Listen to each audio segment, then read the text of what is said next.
మీరు కాన్సెప్ట్ చెప్తుంటే కాన్సెప్ట్ మాత్రమే కాకుండా దాని బ్యాక్ స్టోరీ, అది ఎట్లా వచ్చింది, మీరు ఎట్లా యూటిలైజ్ చేసుకోవాలి, డెలివరింగ్ స్టోరీ. మీరు ఒక నెరేటివ్గా దాని సబ్జెక్ట్ని తీసుకొచ్చినప్పుడు డెఫినెట్గా ఇంట్రెస్ట్ వస్తుంది. కానీ ఆ నెరేటివ్ రావాలంటే ముందు వీళ్ళకి తెలియాలి కదా, అంటే లైక్ ఇది ఈ ప్లేస్లో పెట్టాలని చెప్పేసి టీచర్స్ కూడా అవగాహన ఆ విధంగా తెలియాలి కదా. తప్పకుండా. సో అది దాని గురించి ఎట్లా స్కూల్స్లో ఇప్పుడు నార్మల్గా అందుకనే అండి ఇక్కడ టీచర్ ట్రైనింగ్ అనేది చాలా ఇంపార్టెంట్ అండి.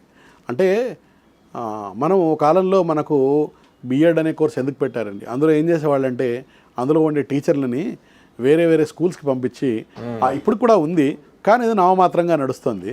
అయితే ఆ స్కూల్కి ఆ టీచర్ ఎందుకు పంపించేవాళ్ళు అంటే వాళ్ళు వెళ్ళి అక్కడ స్టూడెంట్ సైకాలజీ ఏంటి, మన స్టూడెంట్కి ఎట్లా చెప్తే ఆ స్టూడెంట్కి అర్థమవుతుంది, ఆ స్టూడెంట్ అండర్స్టాండింగ్ ఏ లెవెల్లో ఉంది, వాళ్ళకి ఎలా మనం ఒక కాన్సెప్ట్ ఇవ్వాలి అనేది పెట్టారండి. ఆ కాన్సెప్ట్ అదే ఇక్కడ టీచర్ ట్రైనింగ్లో ఇంపార్టెంట్. ఇప్పుడు ఫిడ్జీ ఇలాంటి సిస్టంలో మేమేం చేసామంటే అండి, ఏ ఫ్యాకల్టీ ఇర్రెస్పెక్టివ్ ఆఫ్ ఎన్నేళ్ల ఎక్స్పీరియన్స్ ఉన్నా వారు ఫిడ్జీలో జాయిన్ అయ్యేటప్పుడు ఢిల్లీలో ఫస్ట్ 3 months ట్రైనింగ్ ప్రోగ్రామ్ ఉంటుందండి.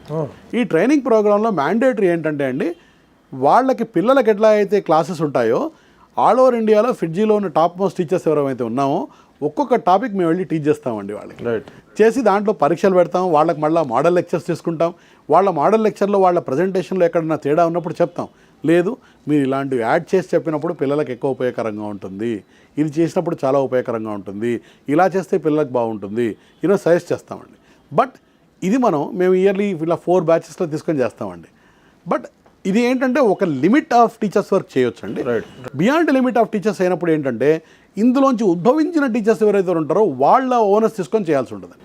But when it comes to student, ఇక్కడ ఎందుకంటే టీచర్స్ ఆర్ మెచ్యూర్డ్ మైండ్స్ కాబట్టి మనం ఆ ట్రైనింగ్ ఇస్తున్నప్పుడు కూడా వాళ్ళు రెడీగా ఉంటారు. ఎందుకంటే ప్రొఫెషనల్ లైఫ్, మెచ్యూర్డ్ లైఫ్.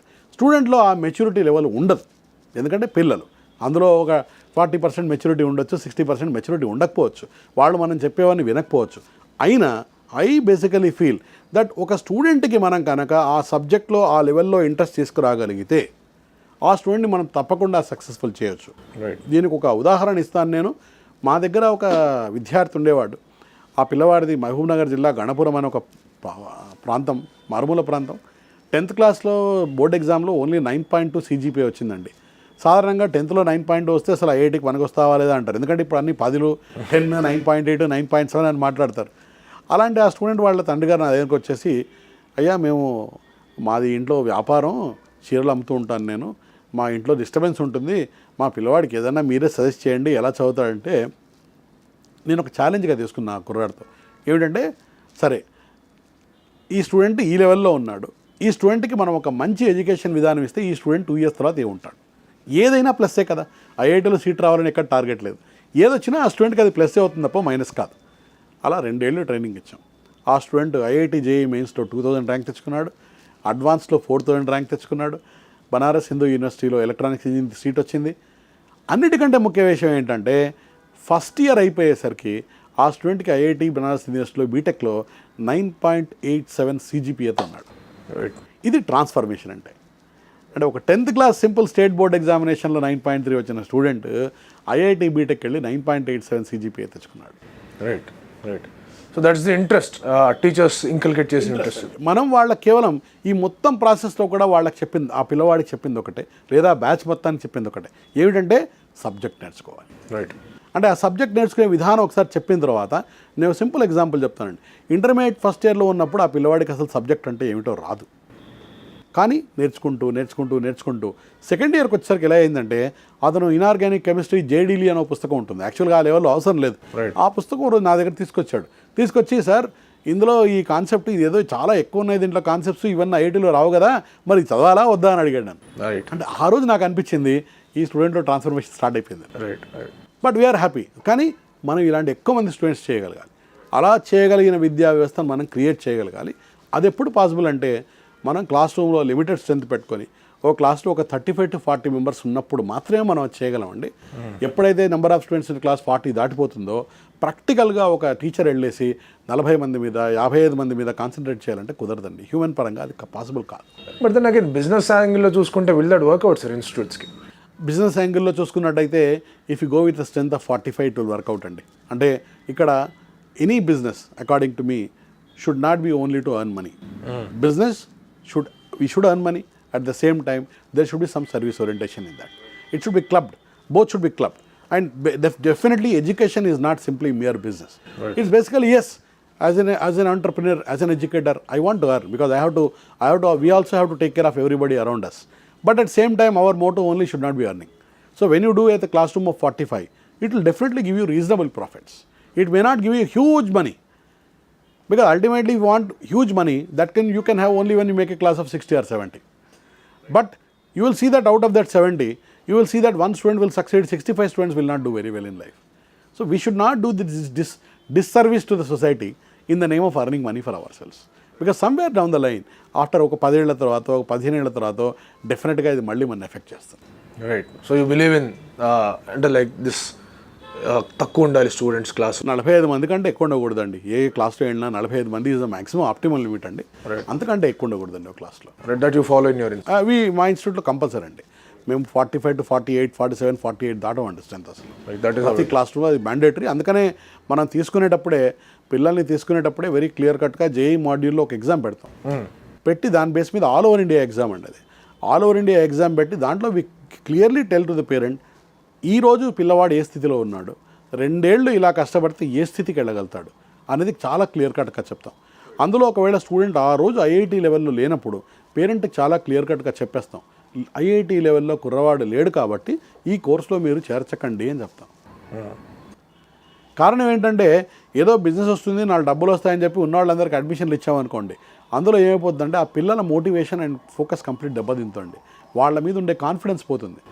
అంటే we should not push a student towards a program where they cannot do very well. ఆ స్టూడెంట్ నేను చెయ్యలేను అన్న స్థాయికి వాడిని తీసుకెళ్ళి ఇంకా నేను దేనికి పనికిరాను అనే ఫీలింగ్ స్టూడెంట్ మనం పట్టుకెళ్ళకూడదు. రైట్. ఆ జడ్జ్మెంట్ ఎట్లా వస్తుంది సార్ జనరల్గా?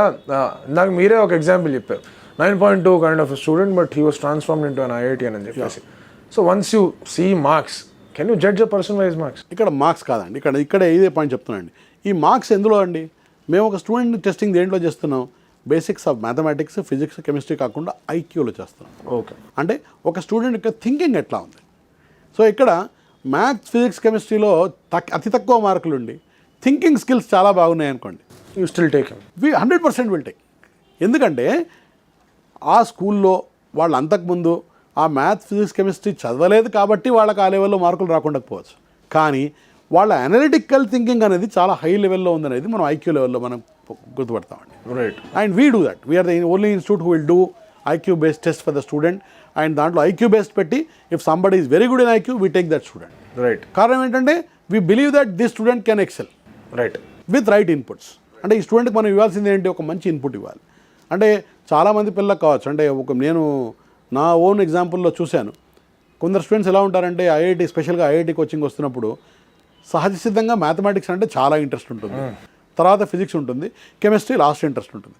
కెమిస్ట్రీ వచ్చేసరికి ఏమవుతుందంటే చాలా గుర్తుపెట్టుకోవాలి సార్, చాలా గుర్తుపెట్టుకోవాలి మాస్టర్, గుర్తుండట్లేదు, ఇలా ఇన్ని గుర్తుపెట్టుకొని ఎగ్జామ్ ఎట్లా రాయగలను, నాకు ఏదైనా అనలిటికల్ అయితే చేస్తాను కానీ గుర్తుపెట్టుకోవడం రాదు అని స్టూడెంట్స్ అంటూ ఉంటారనమాట. అలాంటప్పుడు ఈ కెమిస్ట్రీ అనేది ఎట్లా ఇంట్రెస్టింగ్గా తీసుకురావాలి స్టూడెంట్కి? అలాంటప్పుడు మనం ఆ కెమిస్ట్రీలో లిస్ట్ ఆఫ్ టాపిక్స్ అన్నీ చేసి ఆ లిస్ట్ ఆఫ్ టాపిక్స్ అన్నీ వాళ్ళకు ఒక కరెక్ట్ ఆర్డర్లో ప్రజెంట్ చేసి ఒకదాని నుంచి ఒకటి ఎట్లా లింక్ చేసుకుంటూ ఉంటారని ఇచ్చినప్పుడు వాళ్ళు బాగా చేయగలుగుతారు. కంటిన్యూటీ. ఇంకోటి సెకండ్ ఎగ్జాంపుల్ ఏంటంటే ఇనార్గానిక్ కెమిస్ట్రీలో ఎక్కువ రిమెంబరింగ్ పాయింట్ ఆఫ్ ఉంటుంది. అలాంటప్పుడు ఒక స్టూడెంట్తో ఏం చేయించాలి? నేను చేసే విధానం ఏంటంటే ఒక 25 మంది స్టూడెంట్స్ ఉన్నారనుకోండి క్లాస్లో, నేనేం చేస్తానంటే ఒక్కొక్క స్టూడెంట్కి ఒక్కొక్క టాపిక్ అలాట్ చేస్తాను. చేసి వాళ్ళని ఏం చేస్తానంటే ఈ చాప్టర్లో మీరు ఇంపార్టెంట్ పాయింట్స్ ఏమిటో రాసి వాటిని ట్రూ ఆర్ ఫాల్స్ విధంగా క్వశ్చన్స్ క్రియేట్ చేయండి అని చెప్తాను. అంటే ఇక్కడ నేను క్వశ్చన్ క్రియేట్ చేయట్లేదు, బయట బుక్ చదవట్లేదు, ప్రతి స్టూడెంట్ ఒక చాప్టర్లో క్వశ్చన్లు క్రియేట్ చేయమంటున్నాను. చేసి ఇలా 25 మంది స్టూడెంట్స్ చేసిన క్వశ్చన్స్ అన్నీ ఒక దగ్గర తీసుకొచ్చి వీళ్ళది వాళ్ళది వీళ్ళకి అందరికి క్వశ్చన్లు ఇచ్చి వాళ్ళందరితో ఆ ట్రూ ఆర్ ఫాల్స్ ఒకసారి చదవమంటాను. అంటే ఒక సింపుల్ ఎగ్జాంపుల్ ఉంటుందండి, పొటాషియం పర్మాంగనేట్ దీంతో రియాక్ట్ అవుతుంది, అవునా కాదా? సో ఎగ్జామ్ కంటే ముందు ఒక స్టూడెంట్ వెళ్ళి మొత్తం ఇనార్గానిక్ కెమిస్ట్రీ చదవాలంటే ఇంపాసిబుల్. రైట్. లేదా అవునా కాదా చదువుకోవడం చాలా సులువు. రైట్. సో ఇలాంటి పాయింట్స్, ఇలాంటి వే ఆఫ్ థింగ్స్ మనం డిస్కవర్ చేయాలండి. మనం కొన్ని ఇన్వెస్ట్ చేయాలి. As a student point of వ్యూలో వీళ్ళకి ఏది బెనిఫిషియల్గా ఉంటుందనేది మనం యాజ్ ఎ టీచర్, అంటే మనకే డిఫికల్టీ ఉన్నప్పుడు, మనం ఇన్నేళ్ళు చదువుకొని పోస్ట్ గ్రాడ్యుయేట్ చేసి డాక్టరేట్ చేసి ఆ తర్వాత 20 ఏళ్ళు పాఠం చెప్పిన తర్వాత మనకే ఇంత డిఫికల్టీ ఉంటే అది గుర్తుపెట్టుకోవడానికి ఒక 17 ఏళ్ల కుర్రాడో 16 ఏళ్ల కుర్రాడో అమ్మాయికో వాళ్ళు మ్యాథ్స్, ఫిజిక్స్, కెమిస్ట్రీ పైపచ్చు తల్లిదండ్రుల ప్రెషరు, సొసైటీ ప్రెషరు తట్టుకుంటున్న పిల్లలు ఎలా గుర్తుపెట్టుకుంటారని ఆశిస్తామండి. కాబట్టి వాళ్ళకు మనం కొన్ని ఫెసిలిటేషన్ చేయాలి, కొన్ని ఈజియర్ మెథడ్స్ చేయాలి. చేసినప్పుడు మాత్రమే వాళ్ళకు కూడా దాంట్లో ఈజీగా అనిపిస్తుంది. Wonderfully said. Like and subscribe Eagle Media Works.